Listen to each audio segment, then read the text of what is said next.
Latin rights was a civic status given by the Romans, intermediate between full Roman citizenship and non-citizen status, and extended originally to the people of Latium. The most important Latin rights were Connubium and migrationis.Commercium allowed Latins to own land in any of the Latin cities and to make legally enforceable contracts with the citizens. Connubium permitted them to make a lawful marriage with a resident of any other Latin city. Migrationis gave people with Latin status the capacity to acquire citizenship of another Latin state simply by taking up permanent residence there.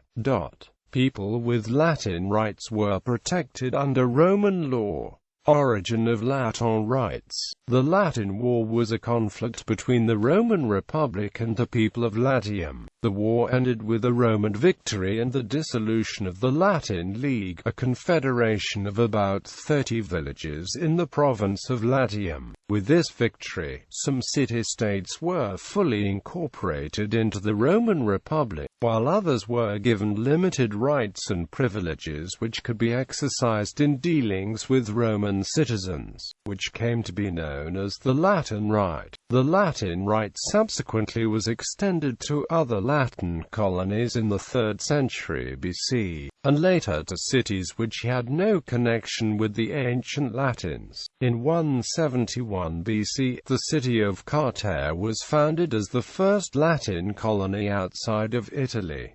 The Latin rights under the Empire. Following the great spate of colonial settlements under Julius Caesar and Augustus, the Latin right was used more as a political instrument that aimed at integration of provincial communities via local leadership. The core right imparted by Latin status was the acquisition of Roman citizenship upon the holding of municipal office, which presumed a trajectory of development that would carry at least the local elites along the path to the creation of a Roman-style community. In 123 AD, the Emperor Hadrian made a key modification to the Latin Rite. This so-called Greater Latin Rite made all of the councillors in communities Roman citizens. The Latin Rite was an acquisition that relied solely on an imperial gift. This beneficence could span the whole range from grants to individuals, to awards made to whole towns, and could even be applied to an entire population, as when the Emperor Vespasian gave the Latin Rite to all of Spain in 74 AD.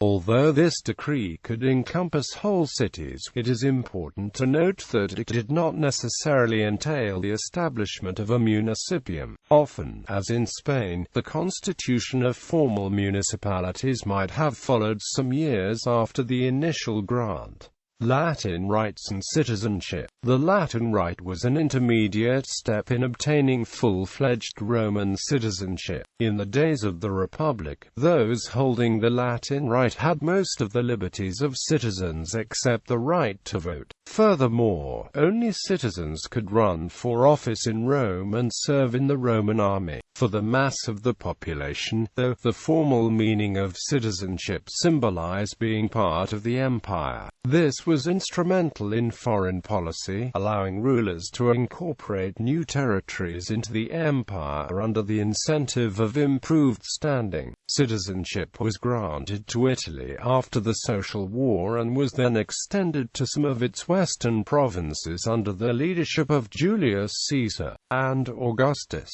Finally, in 212 AD, Emperor Caracalla issued the Constitutio Antoniniana, which gave full citizenship to any free-born man in the Roman Empire. With this edict, the Latin Rite became more of a formality than a political standing.